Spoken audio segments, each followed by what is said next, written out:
Good morning बच्चों। आज हम लोग पढ़ेंगे सेल के स्ट्रक्चर, सेल के डिवीज़न, सेल के टाइप, स्टडी ऑफ सेल आज हम लोग पढ़ाई करेंगे। ठीक है, तो सबसे पहले मैं आपको सेल से रिलेटिव कुछ इम्पोर्टेंट क्वेश्चन पे पहले ध्यान दिलवाती हूँ। ठीक है, हमारा पहला क्वेश्चन है व्हाट इज ए सेल। तो सेल जो है वो कोशिकाओं की सबसे छोटी संरचनात्मक और क्रियात्मक इकाई है। क्या है? सबसे छोटी, जीवों की सबसे छोटी स्ट्रक्चर है। ठीक है, सबसे छोटी संरचनात्मक और क्रियात्मक इकाई है। हर जीव, पौधे, जानवर, मानव कोशिकाओं से मिलकर ही बना हुआ था। हर जीव, चाहे वो पौधा हो, चाहे जीव हो, चाहे मानव हो, सो सेल से चाहे कोशिका से मिलकर ही बना हुआ रहता है। इसी को हम लोग कोशिका कहते हैं। दूसरा प्रश्न है हमारा, कोशिका के मुख्य भाग कौन कौन से हैं। तो कोशिका यानी सेल के मुख्य भाग हैं। पहला है सेल मेम्ब्रेन, जिसको कहा जाता है कोशिका झिल्ली। दूसरा है कोशिका द्रव्य, जिसको कहा जाता है साइटोप्लाज्म। और तीसरा है केंद्रक, जिसको कहा जाता है न्यूक्लियस। तो कोशिका झिल्ली जो है वो बाहर की परत है और सुरक्षा और पदार्थों का आदान प्रदान करता है। कोशिका झिल्ली जो है वो सेल का सबसे बाहरी लेयर है, जो कि क्या करता है, सेल को प्रोटेक्शन देता है और पदार्थों का आदान प्रदान करता है। उसके बाद साइटोप्लाज्म क्या करता है, साइटोप्लाज्म जो है वो सब अंदर का तरल भाग को साइटोप्लाज्म कहा जाता है। सेल के अंदर का जो लिक्विड पार्ट होता है उसको क्या कहा जाता है, साइटोप्लाज्म कहा जाता है। और तीसरा हमारा है न्यूक्लियस। न्यूक्लियस क्या है, यह नियंत्रण केंद्र होता है। किसका होता है? डीएनए का होता है। यह नियंत्रण केंद्र यानी कि कंट्रोल बिंदु इसको बोला जाता है, कंट्रोल पॉइंट बोला जा सकता है। किसका होता है? डीएनए का होता है। तो कोशिका का मुख्य भाग यही सब होता है। तीसरा हमारा क्वेश्चन है कि कोशिका जो है वो संरचना के आधार पर या किसी भी आधार पर कितने प्रकार के होते हैं। तो यहाँ पे हम ये बोल सकते हैं कि कोशिका जो है वो संरचना के आधार पर दो प्रकार के होते हैं। पहला होता है प्रोकैरियोटिक कोशिका यानी सेल, और दूसरा होता है यूकैरियोटिक कोशिका। पहला होता है प्रोकैरियोटिक कोशिका और दूसरा होता है यूकैरियोटिक कोशिका। तो प्रोकैरियोटिक कोशिका में क्या होता है कि न्यूक्लियस जो होता है वो स्पष्ट नहीं होता है। इसका आकार जो होता है, साइज जो होता है, बहुत छोटा होता है। फॉर एग्जाम्पल हुआ बैक्टीरिया।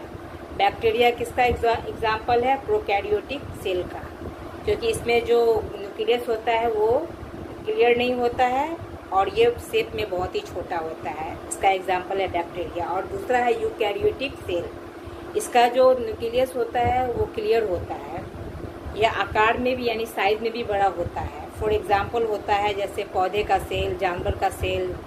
ठीक है, तो प्रोकैरियोटिक और यूकैरियोटिक सेल में इसमें क्या है कि न्यूक्लियस क्लियर नहीं होता है। यूकैरियोटिक में न्यूक्लियर जो होता है वो क्लियर होता है। प्रोकैरियोटिक का क्या होता है, शेप बहुत छोटा होता है, और यूकैरियोटिक का क्या होता है, शेप बहुत बड़ा होता है। इसका एग्जाम्पल बैक्टीरिया है और यूकैरियोटिक का एग्जाम्पल मानव का सेल हुआ या जानवर का सेल हुआ। तो यही है सेल की संरचना। अगला क्वेश्चन है हमारा कि कोशिका की संरचना यानी सेल का स्ट्रक्चर जो है वो कितने भागों में विभाजित रहता है। तो मुख्य तौर पे सेल का स्ट्रक्चर यानी कोशिका का जो संरचना है वो मुख्य रूप से 3 भागों में विभाजित रहता है। पहला होता है कोशिका झिल्ली, जिसको सेल मेम्ब्रेन कहा जाता है, जो कि सेल का सबसे बाहरी लेयर है। वो प्रोटेक्शन करता है, आदान प्रदान करता है पदार्थ का। उसके बाद दूसरा है कोशिका द्रव्य, जिसको साइटोप्लाज्म कहा जाता है। यह झिल्ली और केंद्रक के बीच का जेली जैसा द्रव्य होता है यानी तरल पदार्थ होता है। इसमें कई कोशिकांग यानी कि ऑर्गेन्स पाए जाते हैं। ठीक है, और यह जो है सभी जैव रासायनिक क्रिया यहीं से होता है। कोई भी जो जैव रासायनिक क्रिया होता है वो यही साइटोप्लाज्म से ही होता है। और तीसरा हमारा है केंद्रक यानी न्यूक्लियस। तीसरा सेल का स्ट्रक्चर है न्यूक्लियस। इसका मेन काम क्या है कि ये जो है ये सेल का कंट्रोल पॉइंट है। इसमें डीएनए होता है, ठीक है, और सेल के ग्रोथ और डिवीज़न के लिए इसका नियंत्रण होना बहुत ज़रूरी होता है। ये सेल डिवीज़न और सेल का ग्रोथ के लिए या मतलब कि सेल डिवीज़न और सेल का ग्रोथिंग जो है वो बिना न्यूक्लियस के नहीं हो सकता है। ये बहुत ज़रूरी है, ठीक है। तो यही है सेल का स्ट्रक्चर। अगला क्वेश्चन है हमारा कि नंबर के आधार पर सेल कितने तरह का होता है। नंबर के भी आधार पर यानी संख्या के भी आधार पर सेल दो तरह का होता है। एक होता है एक कोशीय और दूसरा होता है दुकोशीय, बहुकोशिकीय। तो एक कोशिकीय जो होता है इसमें कोशिका की संख्या यानी सेल का नंबर कितना प्रेजेंट रहता है, इसमें सेल का नंबर जो होता है वो 1 होता है। और दूसरा हमारा क्या है, दूसरा हमारा है बहुकोशिकीय यानी कि मल्टी सेलर। इसमें सेल की संख्या कितनी होती है, इसमें सेल की संख्या 1 से ज़्यादा होती है। यूनिसेलर का एग्जाम्पल यानी एक कोशिकीय का एग्जाम्पल क्या है, अमीबा। अमीबा में एक ही कोशिका होता है, ठीक है। और बहुकोशिकीय यानी मल्टी सेलर का एग्जाम्पल क्या है, मानव पेड़।